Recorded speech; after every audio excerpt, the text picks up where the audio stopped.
On continue avec le dernier SCP de ce soir qui est le SCP-197, la serre. Et on finit sur un sûr. Bon, qu'est-ce qu'on va avoir? J'espère... Bon, ça devrait potentiellement aller, même si, bon... Je théorise déjà sur une serre qui fait pousser potentiellement plus rapidement les plantes. À voir. Je sais pas du tout. On verra. Description. SCP-197 est une pépinière et une serre localisée, du coup, on sait pas où. À l'heure actuelle, le site est abandonné, bien que les procédures de confinement prétendent consister à conserver le lieu en tant que pépinière. La plupart des propriétés anormales du SCP sont localisées au sein de la structure en verre de la serre, bien que les recherches conduites au moment de l'abandon du site suggèrent que le SCP possède une large influence sympathique dans la zone environnante, qui a montré un niveau de détérioration égal à celui du SCP lui-même. Donc ça veut dire que si la serre est délabrée, l'environnement autour va être délabré, mais si la serre est en bon état, le truc autour va être en bon état. C'est un peu comme ça que je l'interprète. Les organismes appartenant au règne des plantes, du coup, qui poussent à l'intérieur ou sont introduites dans la serre, gagnent de nouvelles caractéristiques, incluant la conscience de soi, la perception sensorielle, l'intelligence et la capacité à communiquer et à se mouvoir, en dépit de l'absence de système nerveux, de cerveau, d'organes sensoriels, de cordes vocales et de musculature. C'est pire que ce que je pensais. Nous sommes dans une serre vivante. Oh mon dieu, ça veut dire que les plantes, en fait, elles ont des capacités humaines. Voilà. Ok, très bien. Les organismes montrent aussi généralement une croissance améliorée. Bon, ça, c'est un peu un classique, on va dire, de genre de SCP. Une expérience de vie allongée. D'accord. Tant qu'à faire. Très bien. Les angiospermes fleurissant seulement la nuit ou pour de courtes périodes de temps seront dans un état de floraison perpétuelle une fois à l'intérieur du SCP. Pas compris. Mais bon, je vais regarder ce que c'est que ça. C'est quoi ça, les angiospermes? D'accord, donc en fait, ce sont les plantes à fleurs. Du coup, c'est plutôt les plantes, en fait, qui font des fleurs pour après, en fait, faire des fruits. D'accord, ok. Donc en fait, du coup, ce sont des plantes à fruits. Mais du coup, pour faire un fruit, il faut d'abord une fleur. Elles fleurissent seulement la nuit pour une courte période de temps et seront dans l'état de floraison perpétuelle une fois à l'intérieur du SCP. D'accord. Les organismes retirés du SCP cessent de montrer les propriétés anormales mais conserveront leur robustesse et une meilleure santé. D'accord. Les organismes qui perdent leur conscience lorsqu'elles sont retirées du SCP la retrouveront en état réintroduite sans aucun changement de leur personnalité. D'accord. Donc si tu prends une plante qui a une conscience de soi, que tu la retires et que tu la remets, elle va pas changer de personnalité en fait, ça sera la même. Ça c'est intéressant, ça veut dire en fait que les capacités du SCP dépendent de la plante. À quelques rares exceptions, ces organismes ne semblent pas particulièrement tenir à leur sentience et sont souvent désireux de quitter le SCP, bien qu'étant incapables de vivre dans le monde extérieur comme autre chose qu'un membre ordinaire de leur espèce. D'accord. Intéressant ça. Ils veulent sortir de la serre, la plupart d'entre eux veulent sortir de la serre alors qu'ils savent très bien que potentiellement ils ne pourront pas réintégrer la serre. Enfin, ils peuvent pas sortir de la serre sans leur capacité surnaturelle. D'accord. Tous les organismes animés par le SCP montrent des traits de personnalité positifs et de l'affection pour les membres du personnel de la Fondation et les autres formes de vie. Même les plantes carnivores introduites dans le cadre d'une expérience. Je veux pas faire un câlin avec une plante carnivore, hein, je vous le dis tout de suite. La mutation à l'intérieur du coup du SCP a souvent été utilisée comme récompense et thérapie pour les agents et les chercheurs ayant quitté un poste particulièrement stressant ou ayant vécu un événement traumatisant. Les interactions avec les organismes animés furent presque unanimement décrites comme relaxantes.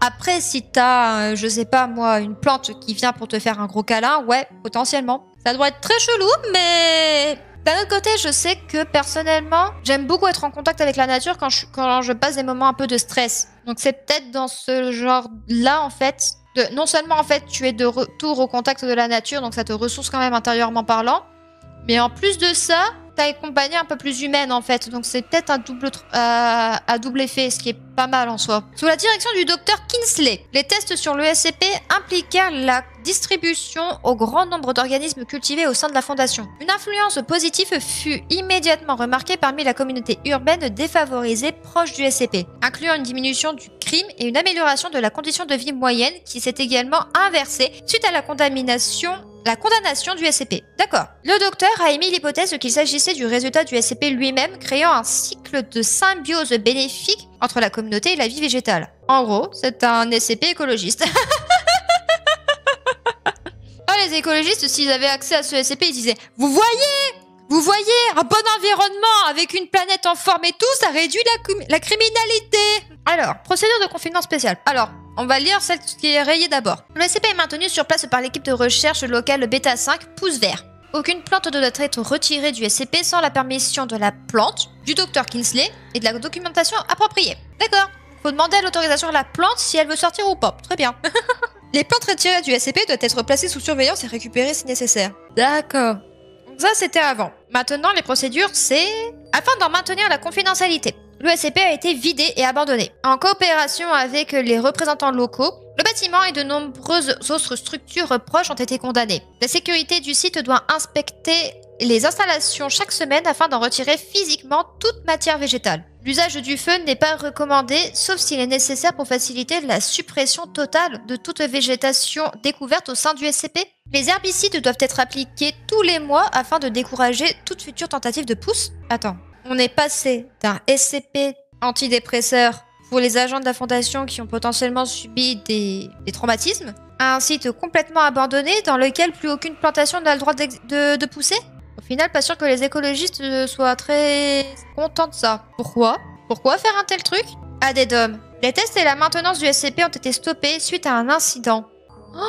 Le corps décapité de Dayla Kinsley, donc la meuf qui était en charge du coup du SCP, a été retrouvé dans la serre. Sa tête coupée, enfoncée dans un pot de fleurs vide, maintenu par un lierre qui avait été présent sur le site depuis sa découverte. Ah non, c'est la fille du directeur de recherche qui est morte et une botaniste expérimentée qui était seule dans le SCP au moment de sa mort. Ce fut le premier exemple d'un acte de violence de la part d'un organisme cultivé dans le SCP. Le lien responsable du meurtre a comparé ses actions à la cueillette d'une jolie fleur et n'a montré aucun remords, bien qu'il se soit montré inquiet de la réaction et du bien-être du docteur Kinsley. Tous les organismes distribués provenant du SCP ont été retrouvés et éradiqués. Ceux vivant dans la serre furent éliminés en étant retirés du site à l'exception du lierre.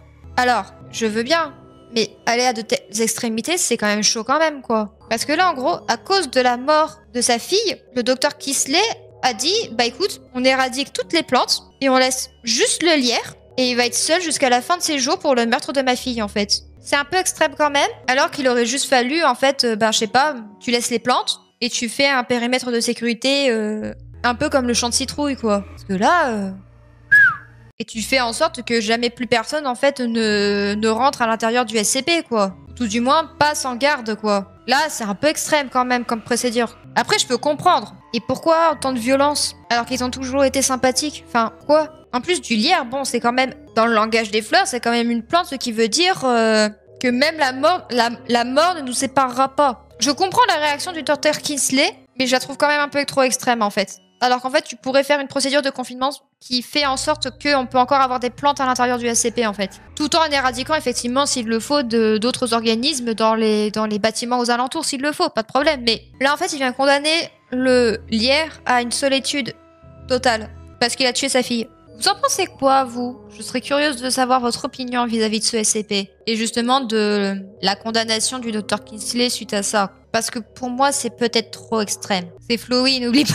Oui, mais tu vois, en fait, le truc, c'est que là, le mec, il a même pas donné de vraies explications, en fait, sur ce meurtre, en fait. Il a juste comparé ça à la cueillette d'une jolie fleur. Mais je peux comprendre que, bon, c'est vrai que quand on cueille une fleur, elle va mourir, en fait, elle va agoniser. Mais pourquoi maintenant, alors que pendant, il semblerait, beaucoup de temps, le SCP n'a jamais tué qui que ce soit, en fait.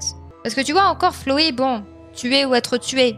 Au moins, il a des convictions vis-à-vis de ça. Mais est-ce que justement... Enfin, je sais pas. Pourtant, d'après ce que j'ai compris dans la description et tout, enfin, le personnel de la Fondation prenait quand même un grand soin des plantes qui étaient à l'intérieur de la serre. Et même de l'environnement, en fait, tout autour, qui était lié à ça. Mais pour un meurtre, du coup, c'est regrettable, bien évidemment. En plus, c'est la fille du mec qui était chargé du SCP. Et je trouve ça extrême que d'un seul coup, en fait, on tue toutes les plantes qui n'ont rien fait juste à cause de l'acte, en fait, de quelqu'un. En fait, pour moi, c'est le lierre qui aurait dû être juste tué et pas l'entièreté des plantes, en fait. Parce que là, en fait, c'est criminel. C'est criminel parce qu'en fait, là, en gros, ça fait vraiment, en fait, bon, ben là, j'espère que le lierre va souffrir comme moi j'ai souffert. T'as tué ma fille, bah écoute, moi, je te retire tous tes amis et ta famille, quoi. Et tu es maintenant seul jusqu'à la fin de tes jours, quoi. C'est extrême, quoi, comme punition. Flowey, il tue pour le plaisir. C'est pas faux non plus. C'est pas faux non plus. Mais ouais, moi, voilà, je dis juste un peu extrême, en fait, de condamner toutes les plantes innocentes pour tuer... Enfin, pour condamner, en fait, le lierre qui est responsable de la mort, en fait. Voilà, c'est un peu comme ça que je l'interprète, en fait, pour ce SCP. Parce qu'en fait, c'est vraiment dommage, parce qu'en fait, tout le SCP, il est joyeux et tout, et là, d'un seul coup, schlac, t'as une mort, du coup, ben... Tout le projet, en fait, qui était fait à la base pour ce SCP, bah, en fait, au final, il est tombé à l'eau, en fait. Et aussi parce que, bon, le docteur, il a peut-être un peu trop exagéré sur le coup, là.